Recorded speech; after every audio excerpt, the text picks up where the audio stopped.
What's up, you guys? It is episode 288 of Top Rope Nation. It is Thursday night. I'm Ryan Drosty, joined here by Mr. Justin Joint, making his return to the program. Sir, how are you doing? We missed you on the Revolution post show. Yeah, it was a bummer I couldn't be on there, especially since I don't normally have as many technical difficulties as someone else on the podcast. Uh, but I thought you guys did a good job covering it, and uh, I align with you guys. I would have given it an a pretty enjoyable show from top to bottom. Yeah. Both I was both not. Revolution and the podcast. If you guys missed the show, check it out in the archives. But we went live, and about 2 minutes in, Kyle's internet died for like 5 minutes, and I was thrown off guard a little bit. Did my best to cover on my own and start talking about the pay-per-view. Was not expecting that, but I think it turned out all right. Yeah, you So did good, man. thank you. A little stressful, but I was told by Jesse, our good friend Jesse Velasquez, Unplugged Pro Wrestling Podcast, that you couldn't tell. You couldn't tell I was flustered. So No, not at all. true I agree pro. with him. So, all right. So you gave it an A2. It was a great show. We're going to talk about not Revolution, Dynamite, and what we thought of the follow up to Revolution here in a little bit. But we had to start off talking about the big news of the week, which is the return for WrestleMania season of none other than John Cena. And, we've been talking about this for months now that John Cena, Austin Theory was the plan at Mania. And we got the face-to-face here Monday night on Raw between the two of them. There was a lot of, believe it or not, some criticism of John Cena going around in the aftermath by some pretty big voices on wrestling Twitter. So I wanted to get into that a little bit. But Justin, I mean, initially, your thoughts on the return of John Cena? So I'm of two minds on this promo. Number one, I enjoyed it. And maybe I enjoyed it just because I'm not an Austin Theory fan. I didn't really care that Cena buried him. Mm-hmm. And then as far as building to a match, I don't think it was good. That is not how you build people's anticipation to see a match. I walked away from that like, if this isn't Austin Theory squashing Cena, then just as well rename him Dolph Ziggler, because he's going to be well entrenched into the mid card. It's just so weird. And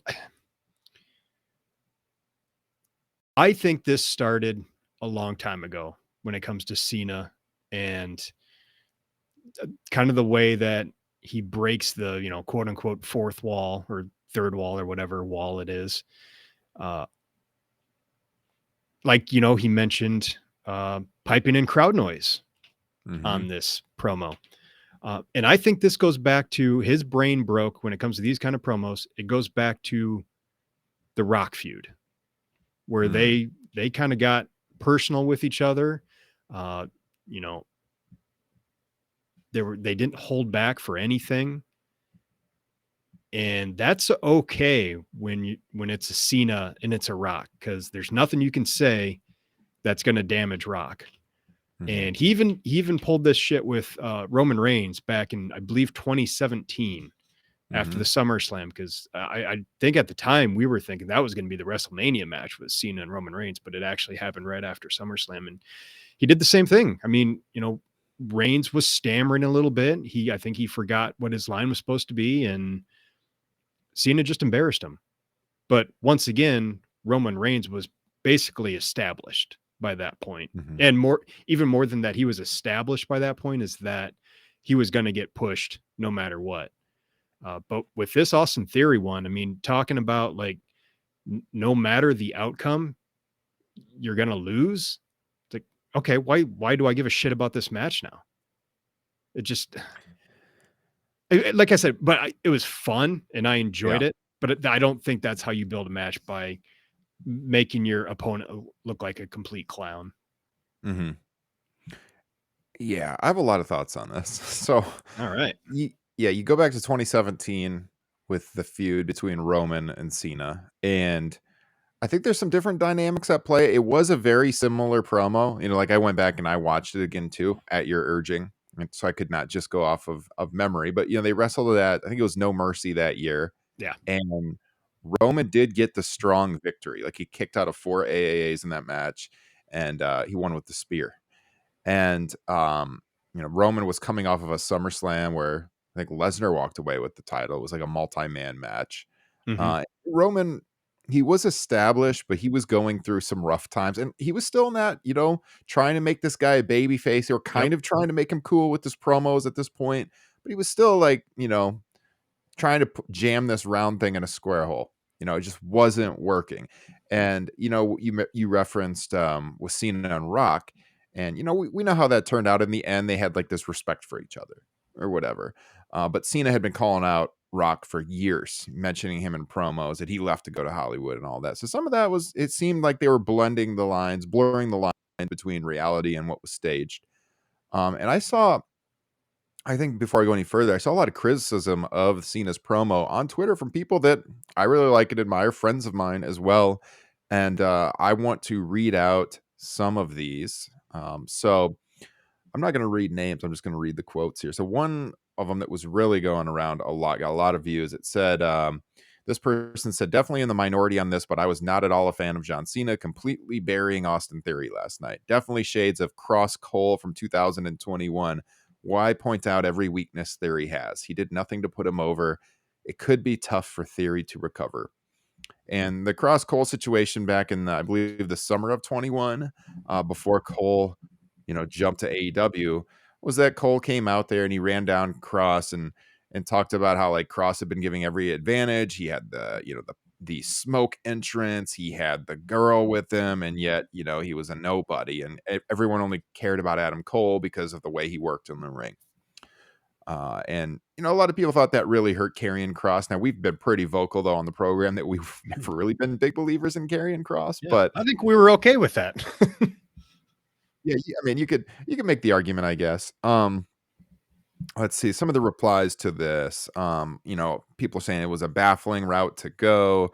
Another one, if you completely bury your opponent and then beat him, it's like, okay, so what? You basically said he sucked anyway, so you should have beat him. I don't think that's going to happen. I think Theory's going to get the win here. It wouldn't make any sense to have John Cena win this match. Someone else chimed in and said that I think Theory's going to beat him at Mania. And then the original poster replied and said, Theory's definitely winning, but Cena said no one cares about Theory, and I don't know if Theory beating Cena will change that, especially when Cena said fans are going to eat Theory alive regardless. The damage has been done.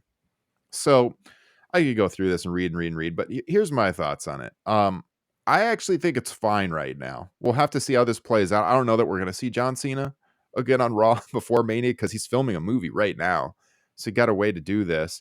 I also heard that this promo segment had zero production, that this was left just up to John Cena and Theory. I assume they worked it out. So, Cena getting the superstar treatment, he could do his own creative at this point. So this was his idea. I think the difference here, especially if you look at like Roman and Cena, is that whole dynamic was Cena had been experiencing the fan backlash as a babyface for a couple of years at that point. And like the fans just were not going to get behind him. And Cena was saying all of the things that prevented the fans from getting behind him. Here, but again, they're both like baby faces. So it was Mhm. awkward. Here it's the old grizzled veteran that's the baby face now. Most people are now cheering John Cena. He doesn't really get the 50-50 anymore against a guy who's supposed to be hated. He's a heel. So yes, he ran him down and said nobody cares about your matches and the piped in crowd. I didn't think he didn't point out all of his weaknesses. It wasn't like he came out there and said, this is what you do bad and this is what you do bad. The whole theme was basically that you don't believe in yourself. So why should I care? And I Mhm. kind of, to me, it was almost like, yeah, Cena was bashing him, but it's like the veteran trying to get more out of you. It'd be like the guy in the locker room on a football team, trying to get you to become a better player. You think you're hot shit, but you're a nobody.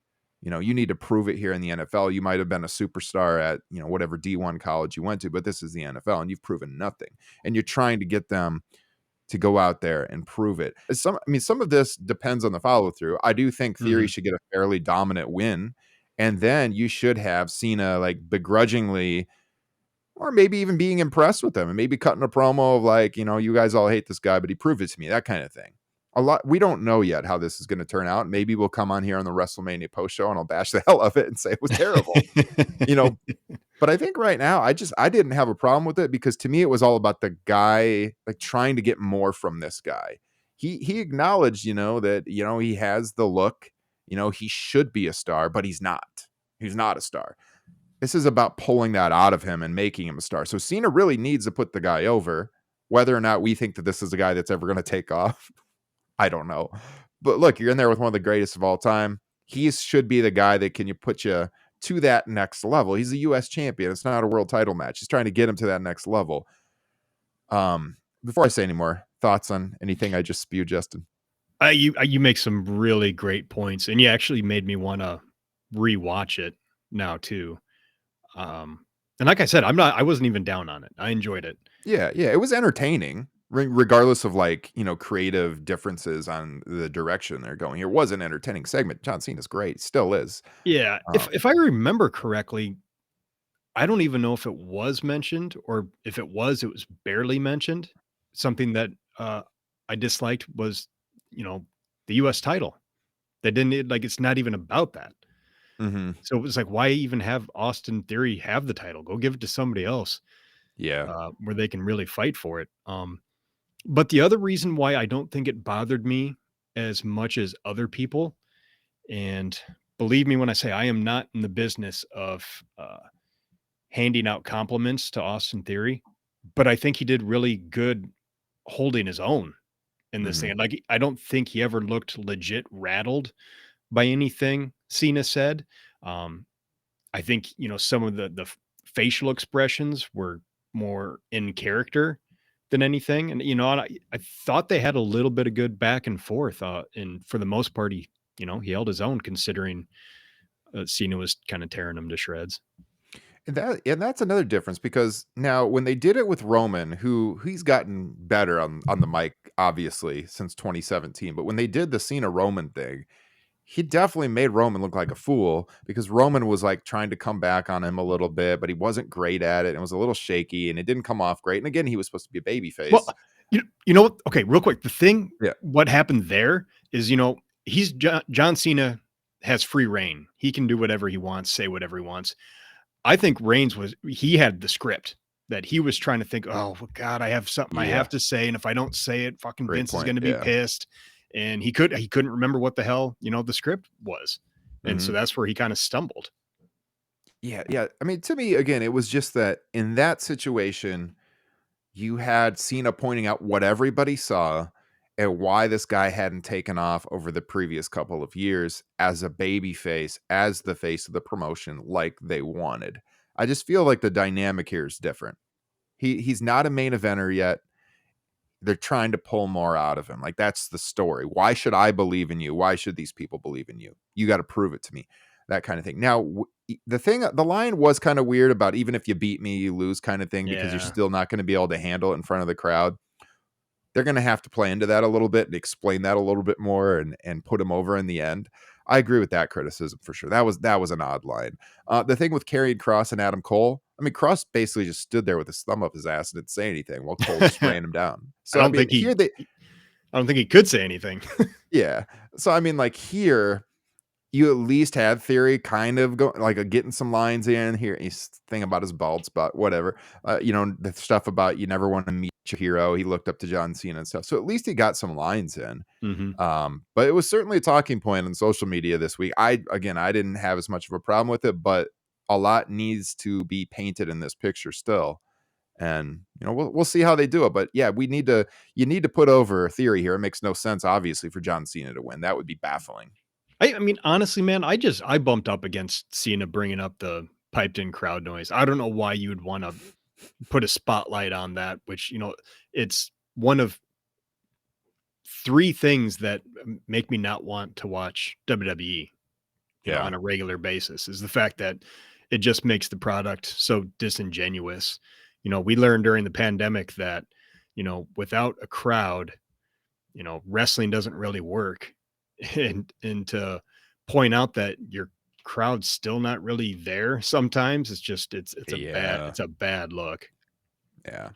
I will say though, I'd be on the opposite side. It actually made me a little more interested in this match because now I'm interested where they go from here and how it's Mhm. going to play out in the ring. And when I first heard Theory and Cena, I was like, bring John Cena back for that. But I will say I'm a little higher on the match now, at least interest wise, going into WrestleMania.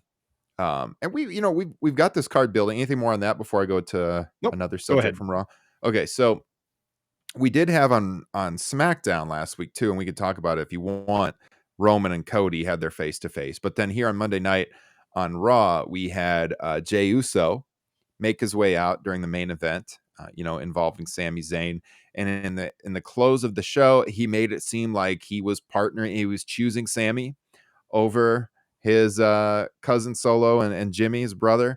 And he went there out there in the aisle and he gave this big hug to Sammy, and the crowd popped for it, like he's choosing him over the bloodline. But then we had the super kick and we had the turn.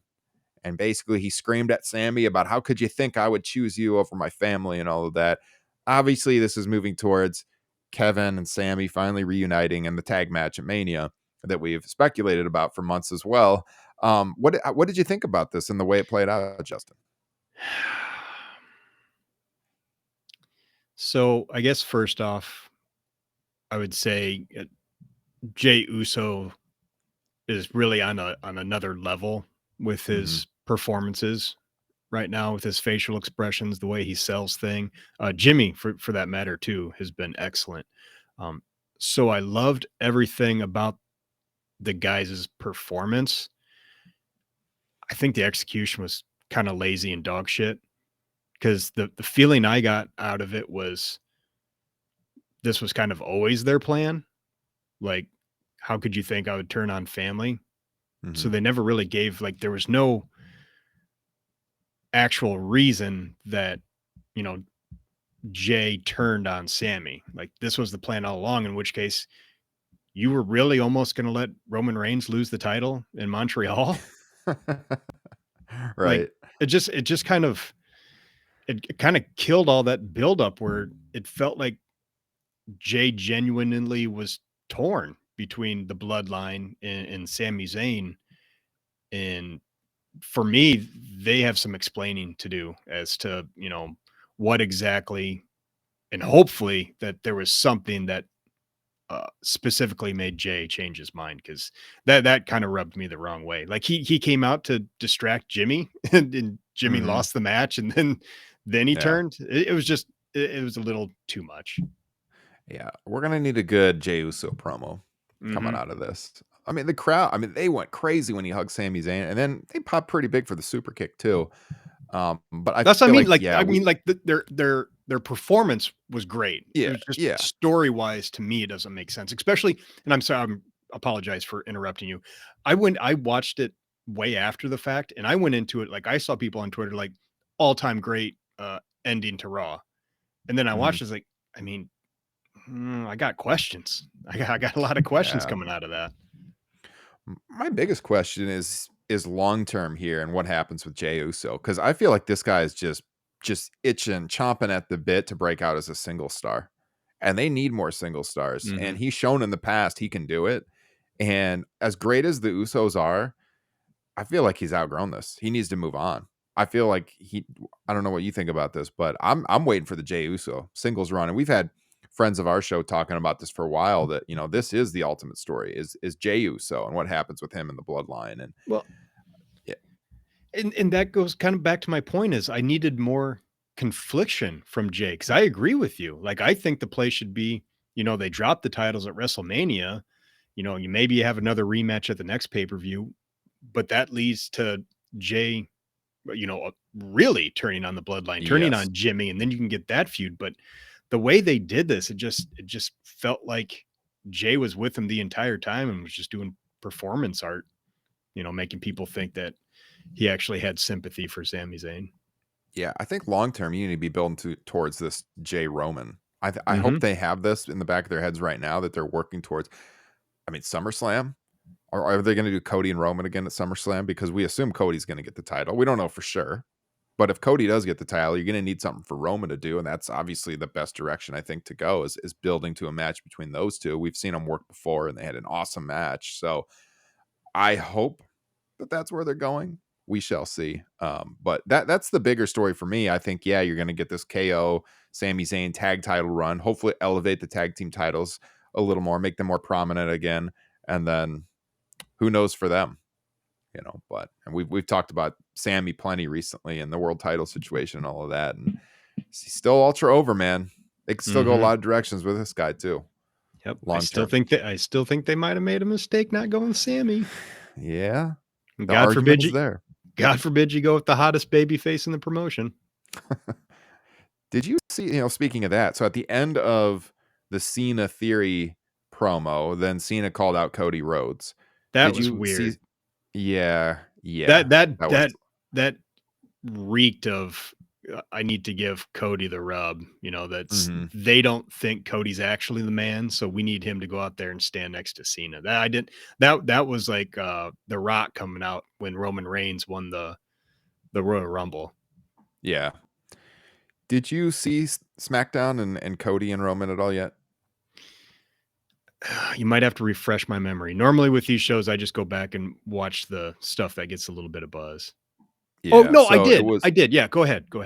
Yeah, the opening segment on SmackDown had Cody come out. He had the whole bloodline out there, sans Jey Uso, obviously, at that time.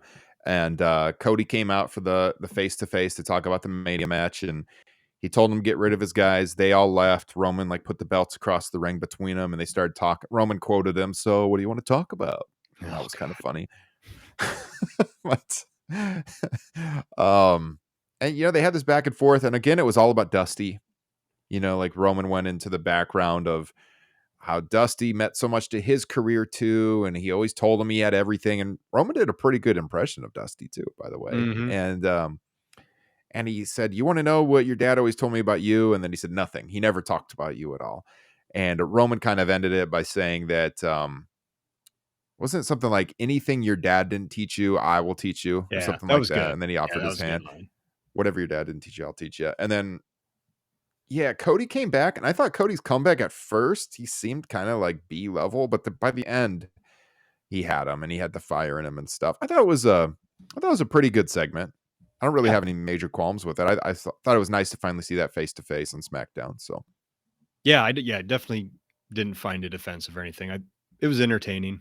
Definitely didn't make my eyebrows raise like that last segment on Raw did. Cody referenced All In the promo. Yeah, he talked about how he's been this underdog, and nobody thought Stardust would work. Nobody thought him and his buddies could do an indie show with 10,000 fans. That got a pop. So yeah, I mean, it was good stuff. I thought it was really good. I mean, how are you feeling hype level for that match at WrestleMania right now? Do you feel your interest increasing? You mentioned you think they might have made a mistake. Do you feel your interest decreasing? Where are you at on Cody right now, Justin? I don't know how big of a Cody fan I am right now. I'm kind of over the, having to bring up Dusty in every single promo. So I'd say I'm a little flat right now as far as the build up to this match. And I think I'm starting to side with Roman Reigns. I mean, that's where I worry about this, because the story is Dusty and claiming the title for him, like his dad never did and everything. But once you get past that, where are they going to go? And that's where I worry a little bit about if he wins the title run, hitting this major brick wall, and he can't, sustain that momentum. And then what will we have? I mean, I hope he can, but I think, we said it a long time ago. I think the guy to end Roman Reigns' long streak here with the world title is Cody. But I don't know. I got some concerns, especially now that there's certain visitor in the backstage area that maybe might not be as high on Cody Rhodes as Hunter is. A certain mustachioed person. Oh, Robert Goulet? Is that your? Oh no, Vincent McMahon. I thought that picture I tweeted of Raul, I was like, that does kind of look like Vince, how Vince would look with a mustache. Yeah. Vince making the rounds. It sounds like there's a lot of divide in the locker room on whether they think this guy is actually having creative input or not. I mean, the story is he was there to see Cena. We'll see. I mean, I'm pretty I mean, skeptical that if this I guy is back, he's not having input. I'll tell you what, uh, Vince McMahon showed up backstage and Johnny Gargano's on NXT. So tell me if there's a connection there. Right. Oh man. All right. So anyways, yeah, that segment ended on SmackDown with like Cody wondering if the reason Paul Heyman came to confront him on Raw was to reveal the truth about his dad and Roman. And he said that if what Roman said was the truth and that Roman really was the son his dad always wanted, that would change everything. And now this story at WrestleMania, it was a necessity that he would beat Roman Reigns. And the only way he can exist is by beating Roman Reigns at WrestleMania. And that was the end of the SmackDown segment. And So in contrast to Cena Theory, I'm pretty sure he said that he had to beat him for those titles. yes. So, bringing it back to, talk about what you're fighting for. Look, man, if he brings back the winged eagle, that's all Oh I my care God. about. Just bring back the winged eagle, Cody. He I brought back just the can't classic see it. IC way back in He the day. did. Bring He back the did. winged eagle, and all will be forgiven. I will have no doubts whatsoever about this title reign moving forward. Guys, before we go any further, a couple plugs here. If you're listening on the podcast feed, please leave us a written review. I'm going to just call that out this week. We haven't gotten a written review in a long time on Apple. 5 stars, Apple and Spotify helps us out a lot. Subscribe to the feed while you're at it. We are streaming right now on the SEScoops YouTube channel. This will be available on demand on our YouTube channel as well. Subscribe to both, Top Rope Nation, SEScoops, SEScoops.com for all your pro wrestling news and review and feature needs. Lots of stuff. I'm the site manager over there, involved a lot behind the scenes. We got great content going up. A friend of the show, Jesse Velasquez, is writing over at SE Scoops now as well. So check them out. And patreon.com. You saw the name scrolling earlier in the show. All the names of our, I believe, 43 patrons right now. We got to get another goal here soon, but it'd be great to hit 50 by WrestleMania. No better time than WrestleMania season to subscribe. We just had a new Top Rope Nation Classics drop last week, Wrestle War 91. Later this month, hot off the press, it just won the poll for March, WrestleMania 17. Going back, reliving that one. That should be a lot of fun to talk about, what many consider the best WrestleMania of all time. Although our own Kyle Ross does not feel that way, and he's very vocal about that. And this should be a really good classics that will be Which, available only on Patreon. and that's saying something. Kyle Ross being vocal about his opinions. That doesn't happen Who very knew? often. Who knew?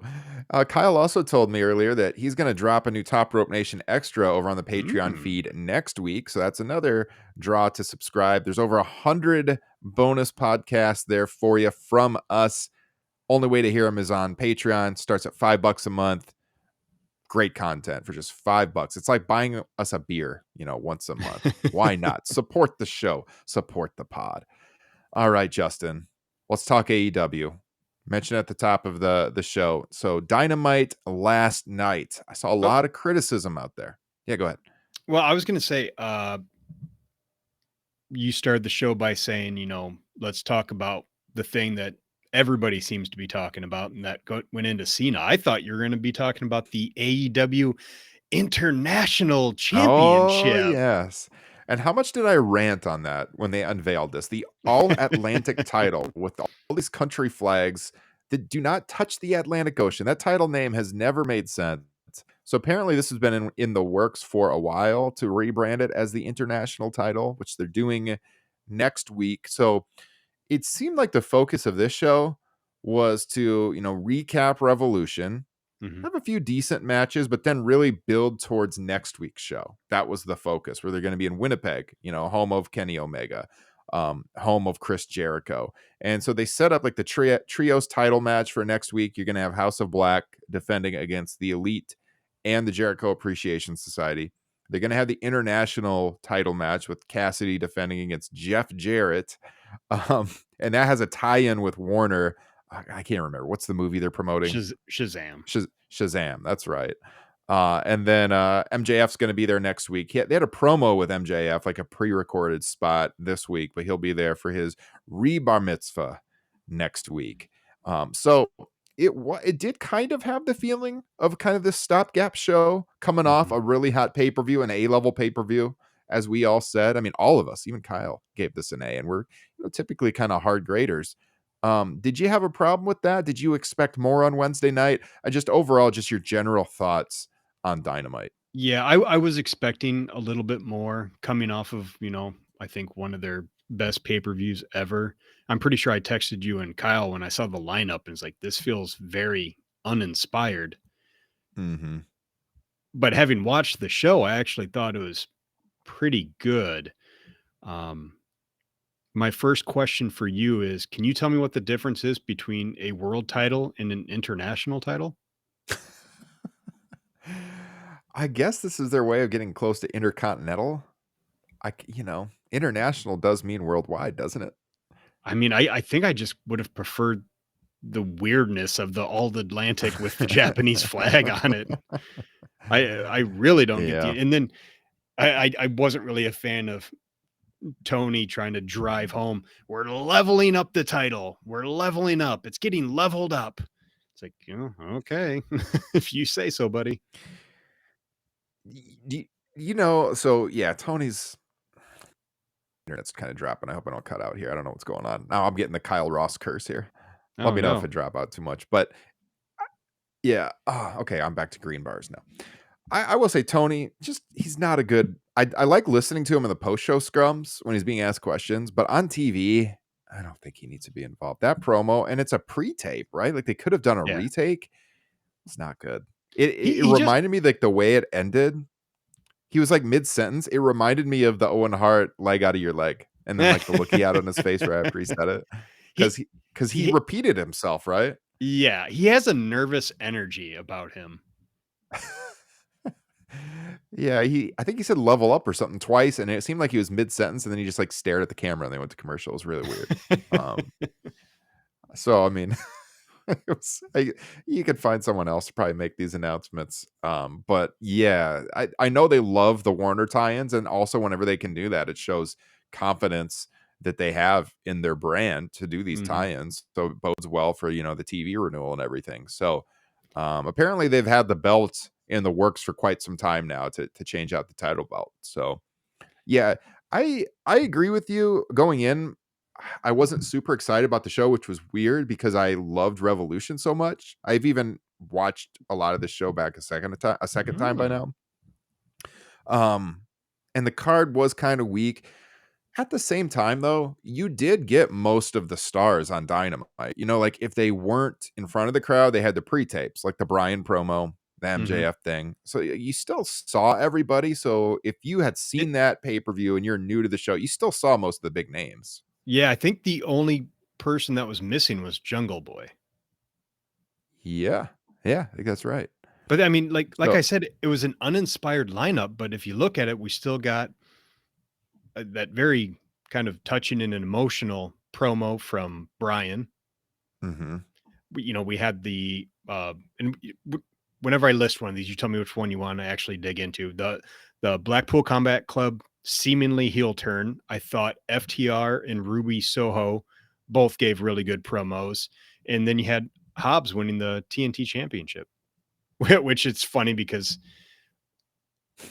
a lot of people said, "Oh, it came out of nowhere," and then other people saying like, "Oh, well, they actually hinted at it back in August with QT helping Hobbs," and it's kind of silly to think that hinting at something from 8 months ago means it's some I long think term storytelling.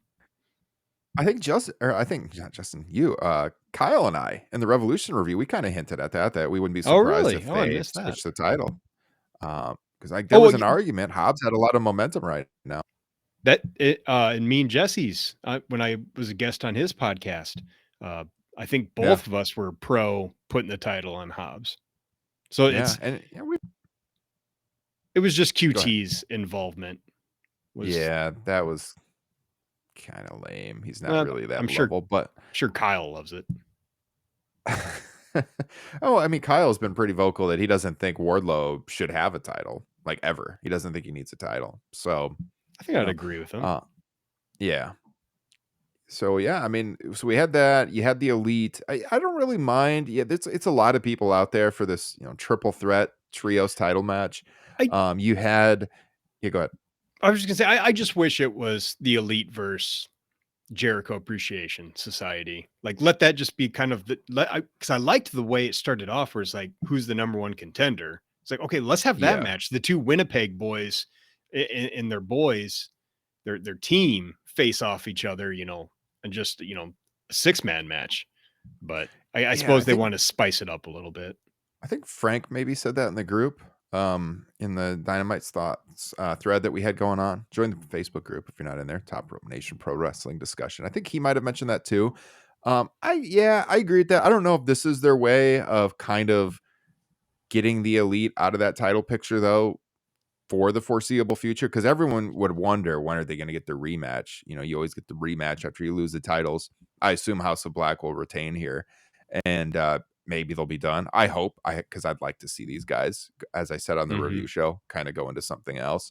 I agree with you. But yeah, I mean, obviously you're going to get Omega and Jericho in a big match since it's in Winnipeg. So I think when House of Black, when we had the situation where Jericho Appreciation Society were calling them out, and then like the Elite came out, I thought it was logical because they're due the rematch, and then you had the House of Black come out and everything. Whatever, it's fine. It's fine. It's a lot of guys in the match, but I'm just hoping it moves the Elite into something else moving forward. I thought Brian's promo about going home and that Oh MJF man, was right about his kids and stuff. I thought that was pretty damn good stuff. that was We'll have to see. incredible. That was Yeah. really good. I mean, whenever you're hitting close to home, like that's what he really believes. But obviously your family should be more important than your wrestling career. And he really feels that way. Like, I think he Hmm. could hang it up tomorrow if he wanted and just go be with his family. God, So I hope not. I hope I not. hope not. I Just hope not. But this is the thing that I like about AEW though, and I think it's a complaint that some people have where guys will just disappear kind of for a few mhm. months. I don't mind that, especially when they give you a storyline reason for it. I Yeah, this like was that guys great. get that time off. Yeah, this was great.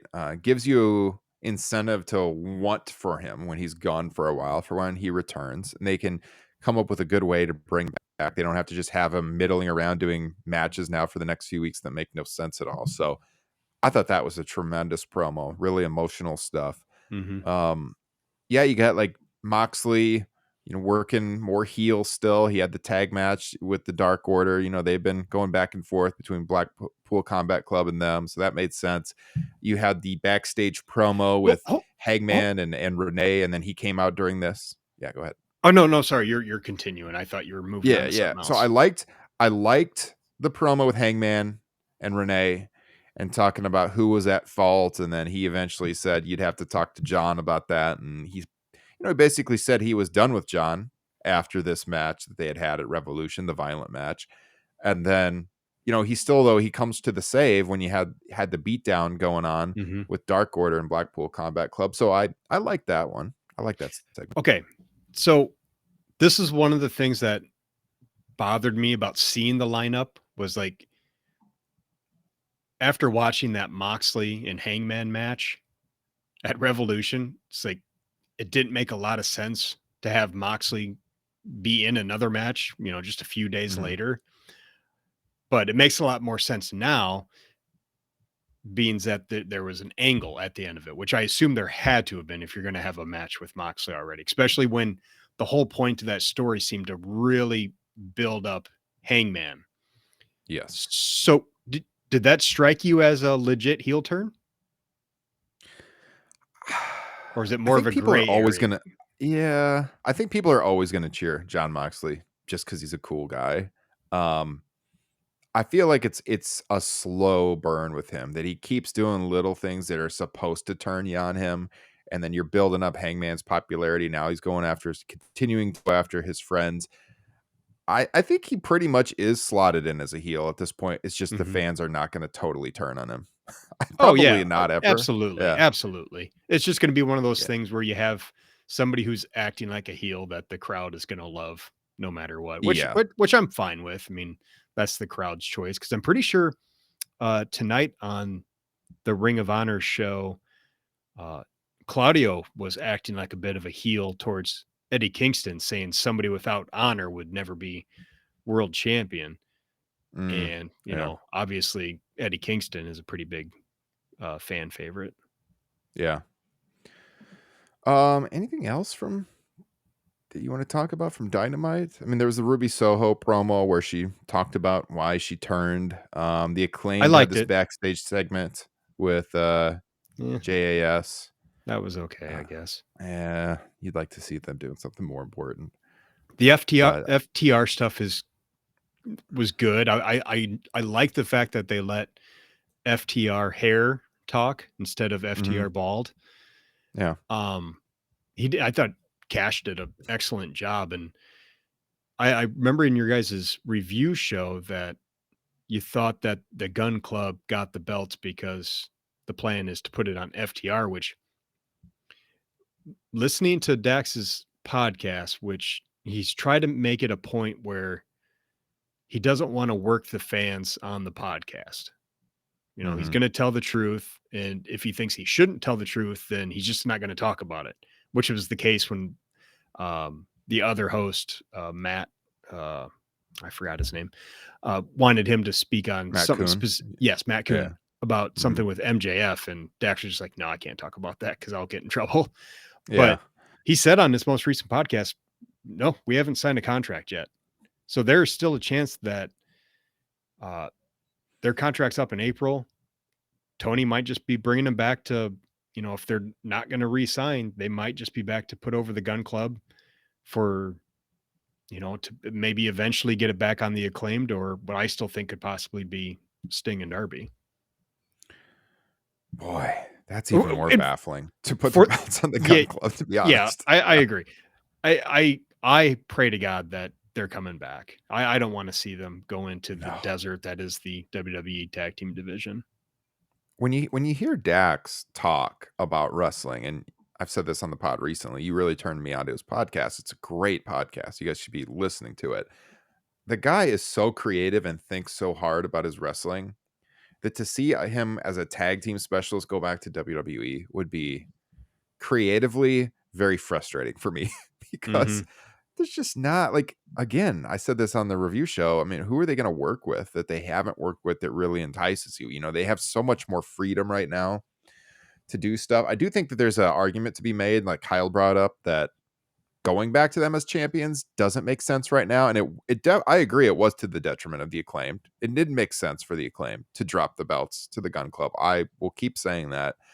They're just not an act at the level of becoming tag team champions. I don't like the idea of transitional champions. If the idea is to move it over to FTR, I think you just put your two best teams out there. I know they've wrestled before, but to me, you just have the biggest match possible, whether they're both baby faces or not. I don't like this idea. I think the Gun Club are an up and coming act that have potential, but they're not there yet. And I feel that the crowd is reacting to them not great because of that. They just don't buy them as the tag team champions. Maybe they'll Mhm. get them long term, but at the same time, they shouldn't hold the titles long term. So they'll get them long term, but that should have happened before they got gold, I think. Yeah, I agree with you, man. I'm not a fan of the Gun Club being tag champs right now. Yeah. I think it devalues the division. Mm-hmm.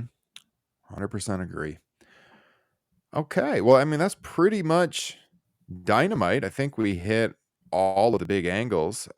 Anything else going on in the world of wrestling you want to get to? We could hit a couple of these Q&A questions that were sent into the show, but anything else I didn't bring up that you wanted to hit on? I don't think so, man. Let's get to the questions. Okay.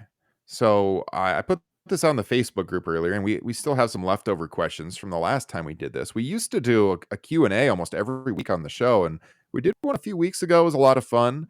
And so I thought we'd bring it back, get to a few more of those questions sent in. If you have a question, you can email us, topropenation@gmail.com, or get in the Facebook group and reply to the thread when I do the open questions. So Michael Jenkinson, good friend of the pod, patron of the pod as well. He's appeared on the show before. He sent in and he asked if we thought that Sheamus would have been as big of a star as Triple H had he received the same kind of attention and push from the higher ups at WWE. Do we think Sheamus could have been to the level of a Triple H if given the opportunity? What do you I think? I, I don't think Sheamus has the mic skills that Triple H had, especially early in Triple H's career compared to, Yes. early in Sheamus's. Um, Sheamus has probably been a little underrated always when it comes to his matches. I think it's, that quality is come into focus very much in the last year or so that, hey, this dude has great matches. The bar was fantastic. I think even as much as people hated seeing him beat Daniel Bryan at WrestleMania 28, his title reign included a lot of really solid matches too. So he's always been pretty solid in ring. I was not watching the WWE and I've not really revisited his early run, so I can't really speak to that. But I don't think the mic skills, maybe the personality was there at the start like it was with Triple H, which, you know, I guess the counter argument would be Triple H got to lean on Shawn Michaels early in his career, as being part of Yeah. DX. And so I don't know if you find somebody that Sheamus could have leaned on, maybe, but I just don't think it's quite there.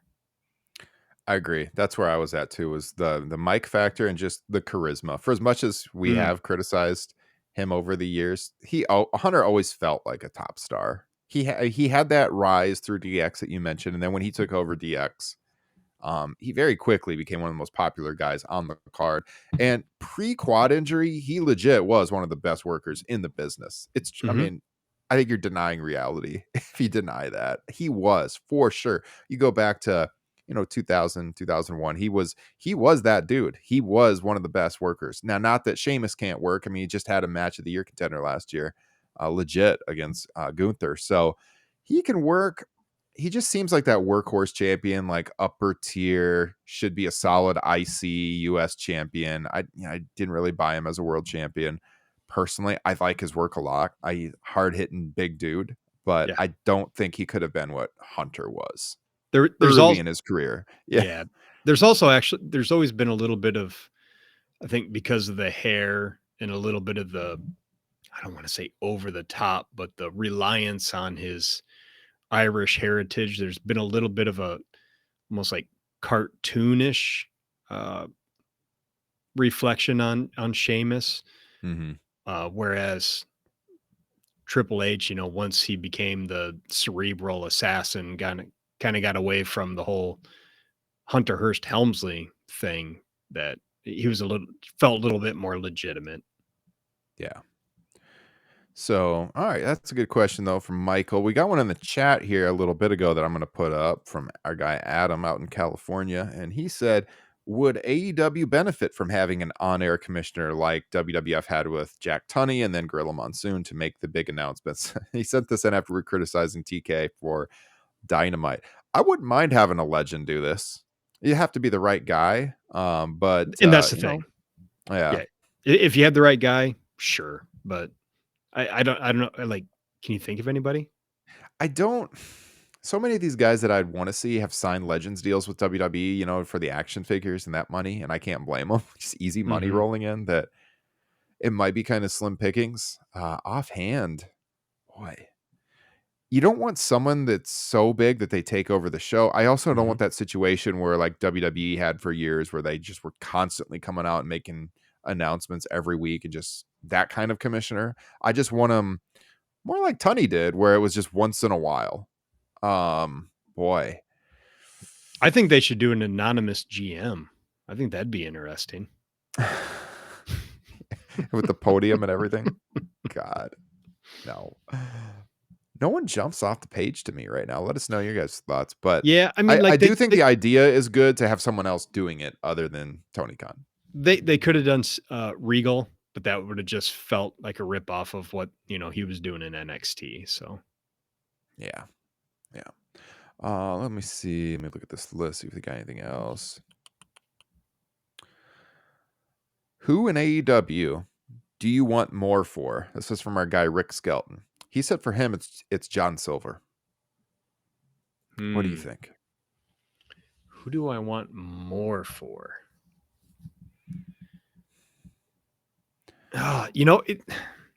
This is a cop out considering what he has done. Mm-hmm. But having watched the last few months, like I think Hangman's ready to go on the next level. Yeah. Like I think he might be the guy who should maybe take the belt from MJF. Mm-hmm. I Um, could see it. I mean, he's that homegrown guy, no affiliation with WWE. I don't know why. That's weird to say about somebody who has been, pushed to the moon, a former world champion, but I think there's a way that he can go up one more level. You go ahead. I got Yeah. to think of a better answer than that. Well, the one that pops in my head is kind of odd because he's gotten a big push in the past, but he's really kind of faded into oblivion, and that's Darby Allin. I think Darby was one of their Recent best TNT homegrown champion. guys. Yeah, yeah, briefly, right?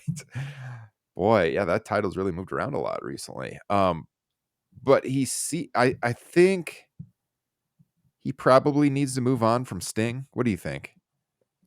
I mean, I know you mentioned them as the tag team champions, and I guess I could get behind that.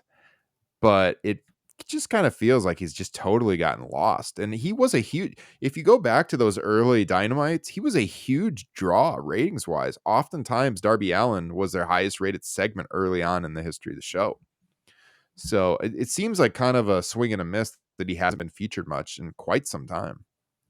My gut tells me that Darby is going to have a big 2023 I hope because so. I'm pretty sure some things I've read that Sting is ready to wind down and he has an idea of how he wants that to look. Mm-hmm. Whether that means like a big program with Darby or against Darby, I think something will go on there. Yeah. I don't have as good of an answer as like John Silver, which I agree. I like him a lot.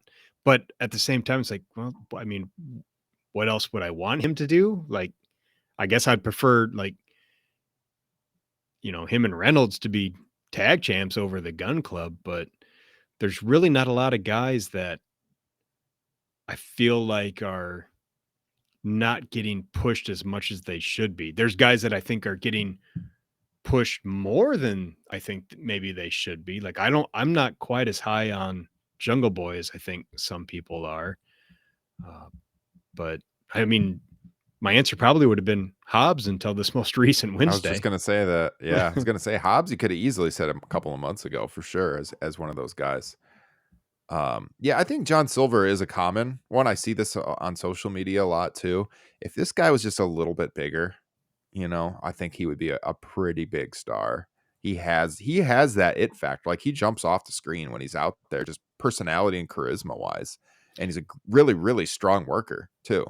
So I agree with Rick on that. He probably does come across as the most underutilized guy. I Yeah, would say, just like yeah, I off the would top of agree my with head. that. Yeah. I think he would have made a fantastic all Atlantic champion, but now that it's international, I don't think they can do that. It's just they leveled the belt up beyond John Silver, It's unfortunately. leveled up too much. Yeah. No, it's just leveled way too high. All right. All right. Those are some good questions. Get those in. We can do this more often on the pod.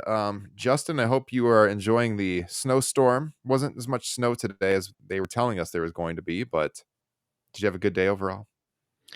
Yeah, it wasn't bad. I'm looking forward to where I'll be a week from now. Mm-hmm. Crawfish. Oh yeah. New Orleans, baby. We're coming. It's going to be a lot of time. Yes, Hopefully we can sir. find a crawfish boil, but I love that you Oh, just we quoted will a song find from one. King Creole. The Elvis fan in me loves that you just belted that out. My I had a moment of panic before the podcast because on nights that we do this, like our start time is basically would normally be when kid is almost falling asleep. So we'll give him a little melatonin on podcast nights. And he was super talkative tonight. And all of a sudden he was like, Dad, do you know who my favorite singer is? Oh, I'm like, yes. I don't know, bud. We need to go to bed. We need to go to bed. And I started going through, a couple of people that I know he likes the songs of. He's like, no, it's the guy who spits out his toothpaste like I do now. He just moved up from the toothpaste where you can swallow it to now he has to spit it Oh, out. yeah. I let him watch Elvis the other day, and there's a scene where Austin Oh, Butler spits out his toothpaste. yeah. So I was Yeah. like, "Oh, is Elvis your favorite singer?" He's like, "Yes, Elvis is my favorite singer." Oh, hell yeah. I love it. The next generation. We have to take a family trip to Memphis, man. Might Here have we to have a go. DNA test done on him. Make sure he's mine, not yours. Yeah, but you've been getting more into Elvis Oh, recently after seeing absolutely. the movie. Absolutely. You're Absolutely. just passing on the love. It's great. It's good stuff. And we're going to watch King Creole tomorrow. Get ready for our Yes. trip down to New Yeah. Orleans. Yeah. Great movie. 1958. Never Check it seen it. out. Looking forward to it. Yeah, it's his best work for sure on film before the movies got very bad in the middle part of the 1960s. So yeah, I mean, I'm getting ready for this trip, dude. I was going to tell you this at the top of the show, but we only had a half day of work today. So I came home and I laid down and I was going to take a nap. I slept for 3 hours. I don't know when the last time. I still feel like kind of light in my head right now. So hopefully I made sense on this pod tonight, you guys, because when you take a nap like that, and you wake up, you just feel like kind of off. It's like too long. Yeah, 3 Yeah, hours. you gotta cut it off at, like, an hour max, otherwise you're just gonna that's not napping, that's sleeping. I was shocked when I woke up because I lay down. It was like 1 something, and I was only gonna do it for a little while, and then I woke up, looked at my phone, I was like, "Holy shit, it's after 4 o'clock." And I was shocked with all the kids, but my wife kept them away from me. I've been really tired lately, so that was nice. I enjoyed that. I enjoyed this pod. Hopefully next week, we'll come off without a hitch, and we'll have a great time. I'm sure we will. And Kyle will be back on the air doing a Top Rope Nation extra. We'll put something up here on the main feed for you guys as well. And appreciate all your support. As always, hope you are doing well out there wherever you are and that you enjoy this weekend. So, Justin, any closing comments? We're going to wrap this up. No, man, let's get down to New Orleans. All right. So, for Justin Joint, I am Ryan Drosty. Take care. This has been episode 288 of Top Rope Nation.